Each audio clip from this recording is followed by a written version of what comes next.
They say we only use 10% of our brains, but these guys are probably using at most 1%, just enough to keep their vital functions going. Let's get started with number 5. Face tattoo tells. Micheal Ruiz robbed a Home Depot and then told police he had a firearm with him while he took items from the store. Smart! Ruiz and an accomplice got into the Home Depot at about 8 at night. They pretended to be shopping for something, and at some point during their visit, Ruiz's accomplice brings out a credit card to pay for what they had in their cart. But Ruiz had other ideas. He told his accomplice not to bother with paying because he was simply going to rob the store. Well, he actually said that he'd bust a cap on any employees who would try and stop him. Unfortunately for Ruiz, an employee heard him trying to be a tough guy. Ruiz then removed the weapon from the backpack and put it in his waistband. The same employee who overheard Ruiz talking about cap-busting employees could see him tuck the weapon into his waistband, so he phoned the police. Then our tough thief Ruiz took the merchandise that was in his cart and made his way out of the store. At the exit, he menaced an employee so he could continue feeling tough. His need to feel like Johnny Tough Guy elevated what was essentially an act of shoplifting to something closer to armed robbery. Ruiz was eventually arrested days later and quickly admitted guilt. He said that he'd gone into the Home Depot to shoplift, but instead of taking a real one, he took a BB gun. He also denied saying he would shoot anyone and refused to give up his accomplice. With the amount of trouble he's into, it makes you wonder what he regrets more, acting crazy in a Home Depot or all those tattoos right on the face. Number 4. Crypto dealers. Karagiozis and Steen McBeth created a cryptocurrency company that they claimed was going to go head-to-head with other cryptos and make everyone tons of money. Apparently, they planned to do this by using it as a front for their illegal substance business. Sam and Steen launched their crypto company, Auscoin, which presumably stood for Australia Coin because these guys are oh so clever, and was billed as a rival to Bitcoin. They purchased Lamborghinis, drove other expensive cars, rubbed shoulders with sports stars, and even had an interview on the news program 60 Minutes due to their success. But all of this was done while an illegal trade was being conducted behind the scenes. The operation was simple. They purchased illegal things on the dark web, paid for them with Bitcoin, and shipped it all over Australia. The contraband trade made them rich, and the crypto business was just their way of cleaning the money. The police first got a whiff of the drug syndicate when they found suspicious substances at the Melbourne airport. It took them a couple months to track down the source of the packages to Steen McBeth. At the time, the evidence wasn't strong enough for the police to go after Sam, since there wasn't clear enough evidence to link him to the operation. Lucky break, right? Most contraband peddlers with some brain activity would lay low, especially when that attention came from the police. But Sam was different. He decided to do exactly the opposite and began growing his social profile. The booming popularity of crypto raised Sam's notoriety, bringing him a low level of fame. Always a good idea when you're doing something illegal. In the interview, Sam claimed that he was self-made and tattooed the words on his knuckles, confirming how delusional he was. Most criminals would think that was enough attention for one man, but Sam was incredibly needy. Not only was he increasing his own public profile, but Sam also attempted to raise the profile of his crypto company by rolling out crypto ATMs all across Australia. This idea made him even more popular than ever. Sam became so popular that one time he was invited to sit in the player's box with Nick Kyrgios and his brother Christos at the Australian Open. As all of this was happening, the police were establishing connections and leads that would eventually provide evidence to arrest Sam. 18 months after his partner was nabbed, Sam was taken into custody by the police. A few hours before he was taken into custody, the police confiscated various assets, including several bank accounts, a BMW bike, cash, and the cryptocurrency business itself. They also found that he owned a lot of properties, such as homes in the country. In court, the police will seek to prove that everything they confiscated, including the cryptocurrency business, were part of the proceeds from the contraband. Sam and Steen were both eventually charged. Steen faces 16 charges, and Sam has been charged with 14 offenses. All of the charges border on drug trafficking, importing, and dealing with the proceeds of crime. Number 3. You know nothing, Tristan Pan. Tristan Bishop Pan used fake companies with Game of Thrones themed names to scam the government out of millions of dollars meant for COVID relief. Tristan lied that he had companies named the Night's Watch, Khaleesi, and Night Walkers amongst others, and used fake documentation from these companies to receive COVID relief funds. In total, Pan lied about having 14 businesses when in reality he had none. Our man was having a very good time scamming the government and was winning the game of scams, but his ruse wasn't going to last forever. For some reason, Pan thought he was the only fan of Game of Thrones. So the officers approving the loans and the security agents investigating fraud had also seen the show and were well aware of the references. So they got suspicious when they saw companies named after characters in the show asking for COVID relief. The officials subsequently flagged the companies and conducted further investigations. Their investigations revealed one thing. Tristan Bishop Pan had a lot in common with Jon Snow because he knew nothing. They found inconsistencies in the documents submitted and discovered that many of the websites and tax filings he submitted as evidence were phony as baloney. Pan had requested $6 million in payments for 14 different companies and had received $2 million for them before his plot was uncovered. But we have to give Tristan some credit. He did have some real companies, but he inflated the number of employees of those real companies, and so he could increase the payments he was supposed to get. Unfortunately for Pan, his lack of brain activity meant he couldn't disguise his fraud better. He was no Walder Frey. This led to his arrest, and after a year of court proceedings, where he finally pled guilty to wire fraud. He's lucky Joffrey wasn't the one conducting his trial. Number 2. Fake CEO. Eddie Alexander duped investors out of almost $60 million by promising guaranteed returns on their investments. But Eddie didn't use the invested funds to trade. He was just lying to his investors and used their money to fund a lavish lifestyle for himself.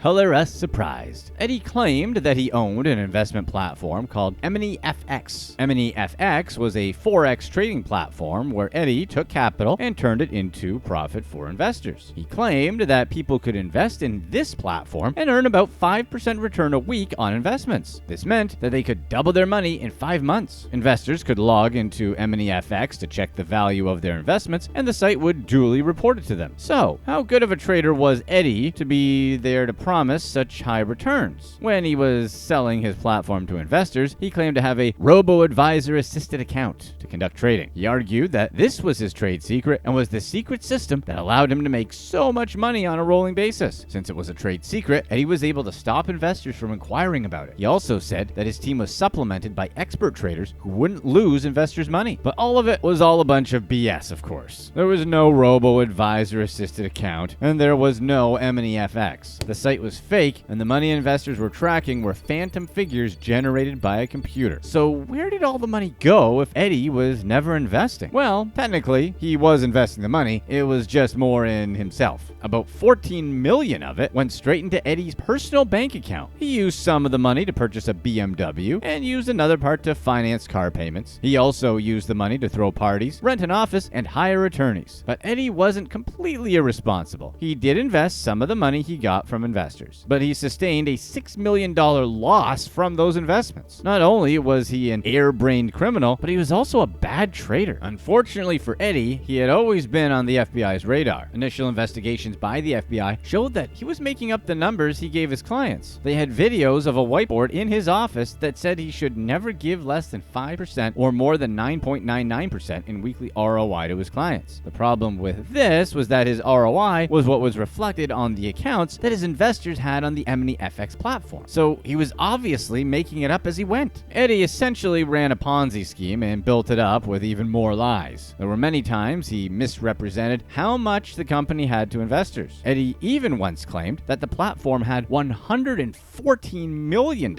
in capital. At the time, the company had just $35 million. In the end, Eddie couldn't run from his lies. He was arrested and charged with 1 count of commodities fraud, which carries a maximum sentence of 10 years in prison, and 1 count of wire fraud, which carries a maximum sentence of 20 years in prison. Perhaps spending that long in prison will teach Eddie not to run a Ponzi scheme and lie to investors. Maybe at least try to cover your tracks next time, Eddie. Before we get to the last story, if you're enjoying this video, be sure to stay right here to find out how this guy wore Burberry to every single bank robbery. Number 1. The Kiss. Dan Gabriel Agbusi flaunted his lavish lifestyle any way he could after laundering over 45,000 pounds. Unfortunately for him, he ended up flaunting his way to a prison cell. Dan Gabriel was someone you could call a retail money launderer. His entire operation was carried out using Facebook. He had a fake Facebook profile where he posted videos of cash and expensive watches and pictures of him smooching money, which is really gross the more you think about it. He also used this account to advertise compromised bank accounts that could be used as cash mules to move illegal money from one place to another. The compromised accounts were acquired and hacked into through phishing scams, and some of them were bought off the darknet. This account then attracted clients who wanted to launder money, and Dan Gabriel took these jobs and moved the cash where the client wanted. But it was through his Facebook account that he was arrested. An undercover police officer posed as a client and arranged several meetings with Dan Gabriel. After the officer collected enough evidence, he was arrested, and upon interrogation, he admitted his guilt. During his interrogation, the police accused Dan Gabriel of laundering 94,900 pounds as part of a 2,090,000 pounds belonging to a Highland salmon farm. Dan Gabriel denied this charge vehemently and said that the job was too big for him. He argued that he didn't have the bandwidth for moving such a high amount of money. The police didn't believe him anyway, and he was eventually charged with the crimes in court, where he repeated the same things. When asked whether he was lying, he replied that his grandfather was an elder in the church, and so he's not one to lie, which is sort of an odd thing to say after admitting to money laundering. In the court, Dan Gabriel also admitted that money laundering and crime was his life, and he has never had to work a single day ever. He was eventually cleared of the money laundering charges surrounding the salmon farm and 2 other charges, but that didn't mean he was innocent. Dan Gabriel eventually admitted to 5 separate counts of conspiracy to transfer criminal property. These crimes led to him laundering over 45,000 pounds. Aside from that, he was also implicated in drug dealing and was found guilty of possession with intent to supply. In the end, he was sentenced to jail for 5 years. After putting that money on your lips, you might want to get some Abreva to be prepared, Dan Gabriel.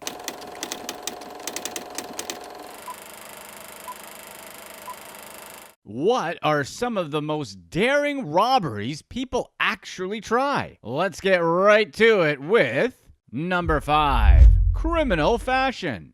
A Manhattan bank robber became notorious when he carried out his heists dressed in the designer brand Burberry, earning himself the nickname Burberry Bandit. Cornell Neely wore his designer clothing during at least 2 of his 14 believed heists that he conducted in April 2012. He stole over $8,500 while looking good. Neely put the money he made from the heist towards more expensive clothes, buying more Burberry shirts and a pair of sneakers costing $400. The cash was to help support Neely's shopping addiction. Neely would enter a bank and hand a note to the teller that demanded cash in bills of $50 and $100.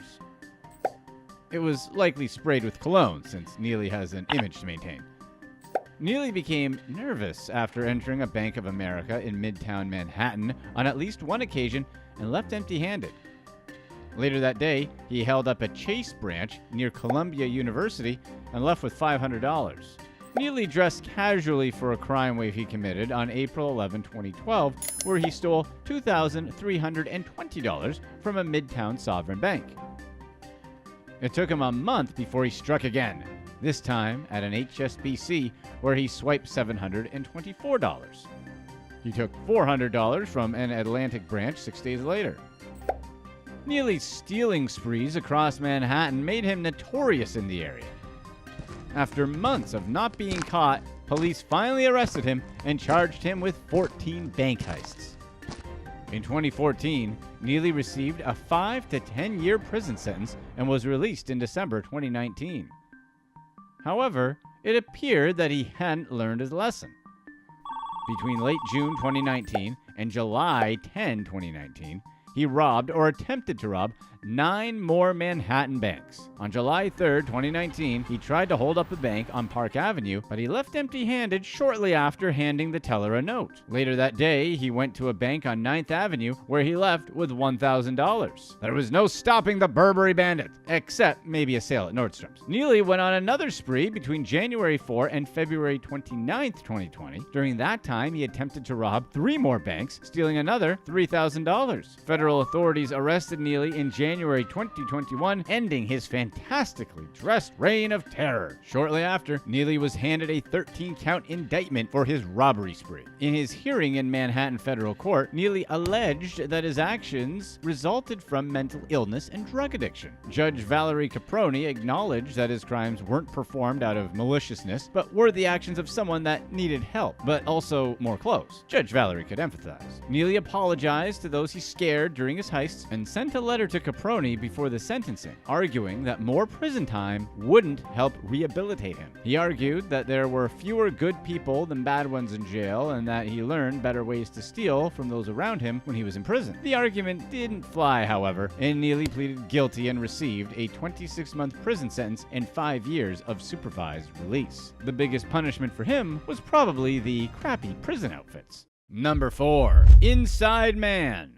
2 security firm employees helped stage an elaborate robbery close to London's Heathrow Airport where they stole millions of pounds from one of the company's cash and transit vans. Mohammed Sadiq and Ranjiv Singh worked for Loomis when they executed the hijacking. Sadiq drove the van and Singh accompanied him as a security guard. They were transporting $8.42 million on behalf of Credit Suisse when they stopped to go to the restroom. Later, they claimed that Singh was still in the bathroom when the van drove away. Sadiq turned up hours later in a ditch with his hands tied behind his back and his feet tied together, claiming that all the money was gone. However, investigators were immediately suspicious of their story. In their opinion, Singh's behavior was far too casual for a man who was just hijacked and left in a ditch. We would have just accepted it. Oh, he's calm. Maybe he really likes being in ditches. That's probably why law enforcement stopped calling us for consults on tough cases. Well, looks like everyone at this mansion has an airtight alibi. The guy must have just tripped 47 times on a knife when the power went out. What a strange accident. Having spent 20 minutes in the bathroom, why is this called out as a long time? He went outside for a cigarette before letting co-workers in another van at the restaurant know that his truck was gone. The delay in reporting the event meant that the security firm's control center couldn't immobilize the vehicle to stop the raid. By the time they knew that the van had disappeared, someone had moved 28 bags of cash from one security van to a second vehicle parked on a quiet, secluded street. When Sadiq first spoke to the police, he told them that an unknown man had contacted him at his home. In the typical fashion of strangers suddenly appearing at your house to coerce you into committing crimes, the man threatened to set Sadiq's house on fire if he didn't participate in a plan to steal from one of Loomis's trucks. The officer was probably rolling his eyes during the story like, oh God, this again, another burning down your house threat. But investigators uncovered several pieces of evidence that showed what the pair were actually doing that day. Security camera footage caught Singh's cigarette break, where he waited at least 15 minutes before letting anyone know that the van was missing. According to Sadiq's cell phone data, he was also in contact with his co-conspirators the day of the robbery and was directly involved in it. Further, Singh said he didn't have a phone on him that day, despite having one in his jacket pocket that he used to speak to Sadiq while in the restroom. He threw away the phone's SIM card when he arrived at the police station, which authorities then discovered and used to identify other gang members. After a 2-week trial, the court convicted Singh and Sadiq of conspiracy to steal. Their ringleader was a man named Rafat Hussain, who ran the operation and helped launder the money. His wife also participated in the fake heist. Both admitted to their involvement in the operation, which included money laundering, conspiracy to money launder, and conspiracy to commit burglary. Another member, Gary Karad, admitted to conspiracy to commit burglary in relation to the heist. The robbery was one of the biggest fake heists in the UK, and the money was never recovered. Number 3. Menos Por Pahor. Florida man Sandy Hawkins entered his local Wells Fargo and handed the teller a note demanding $1,100. When the teller asked Hawkins for his debit card, he responded that it was a robbery and he was armed. He watched the bank teller count out $2,000, which he said was too much, and specified in his note that he hoped to be caught. Once he had the correct amount, he left the Wells Fargo Boca Raton branch. The manager at one of his favorite sports bars identified Hawkins and helped lead Palm Beach County Sheriff deputies to his home. He confessed to the crime upon their arrival. Hawkins had lost everything. His mother and siblings had passed away, but the most devastating blow came when his wife died. At the time of the robbery, he only had $38 left, and his car had been recently repossessed. Hawkins was represented in court by public defender Carrie Howitt, who asked for leniency as Hawkins had no criminal history and no living relatives. Those that knew him claimed that he was likely driven to the edge by grief, having found himself in a situation where he had barely enough money to live off and had lost everyone in his support system. Rather than jail time, Howitt fought for him to stay in a sober living facility in Delray Beach, which would be covered by grant money from the John D. and Catherine T. MacArthur Foundation. The foundation helps reduce jail populations in Palm Beach County. Those eligible for this type of benefit are people in need of mental health care, homeless people, and people living in poverty. Howitt's goal was to put Hawkins in a position where he could get back on his feet. She also hoped to set him up with a grief counselor. Circuit Judge Jeffrey Gillen agreed to release him to the facility. A condition of the release was that he would be put on a monitor. Hopefully, Hawkins is doing a little better. Number 2. The phone plan. Inmate Arthur Cofield Jr., who was locked up in a Georgia maximum security prison, allegedly stole $11 million from a billionaire movie mogul while behind bars. Despite being locked inside the Georgia Department of Corrections Special Management Unit, Arthur Lee Cofield Jr. took millions of dollars from at least one billionaire's account by pretending to be them while Arthur was on the phone with their bank. Cofield was serving a 14-year sentence for armed robbery when he allegedly impersonated movie mogul Sidney Kimmel. Sidney Kimmel is the CEO and chairman of the Los Angeles-based entertainment company Sidney Kimmel Entertainment. The company is responsible for misleadingly titled blockbusters like Crazy Rich Asians. Spoiler, they were not actually crazy. Everyone survives. Moneyball, no giant balls of money made out of money running over people. And Hell or High Water, the water wasn't high, and there were many other choices. Sidney Kimmel Entertainment was financially backed over 40 feature films. Kimmel is worth around $1.5 billion and began his career when he founded Jones New York, an apparel company that he sold for $2.2 billion. In recent years, Kimmel's focused both on filmmaking and his philanthropic endeavors. The Johns Hopkins University Cancer Center was named after him, as well as the medical school at Philadelphia's Thomas Jefferson University. Cofield spoke to customer service representatives at Charles Schwab, where he impersonated Kimmel. He arranged $11 million to buy 6,106 American Eagle 1-ounce gold coins from a company in Idaho. From there, Cofield allegedly used some coins to buy a $4.4 million house and had a private plane transport the rest to Atlanta. Investigators were unsure as to why Cofield targeted Kimmel, although it seemed that there were other billionaires that interested Cofield as well. Authorities believe Cofield is responsible for other thefts, including potentially accessing an account belonging to Nicole Wertheim, who was married to Florida billionaire Herbert Wertheim. Allegedly, he turned $2.25 million into gold coins as he did with Kimmel's money. Cofield maintained his presence in the outside world using contraband cell phones. Guards found him with cell phones at least 12 times while serving at 5 different prisons. You can't get the cell phones away from the kids these days, am I right? On one occasion, officers conducting a shakedown found a cell phone concealed on Cofield's body. He had cell phone junk, if you will. Authorities believe Cofield was paying off correctional officers to turn a blind eye to his possession and usage of the banned cell phones, but couldn't prove it. However, it was clear that someone was helping him get the phones. The Georgia Department of Corrections often deals with prisoners obtaining cell phones. Inmates use creative methods to get phones, including using drones to drop them into the yard. Cell phones have many purposes for inmates, ranging from communicating with family and loved ones. In the fiscal year of 2022, over 5,600 cell phones were confiscated from inmates. Cofield gained access to Kimmel's Charles Schwab account when he called the bank pretending to be the billionaire. He used the app Text Now, which made it appear that he was calling from a Los Angeles number rather than a Georgia one. Cofield opened a new checking account in Kimmel's name. When the representative asked him for a utility bill and form of ID, Cofield sent over a photo of Kimmel's driver's license and a copy of his water bill. How he got access to that information, we don't know. But how can you not be impressed? Kimmel's license. Once the account was opened, Cofield allegedly contacted Money Metals Exchange, a company in Idaho that deals with precious metals. He then organized the purchase of the gold coins.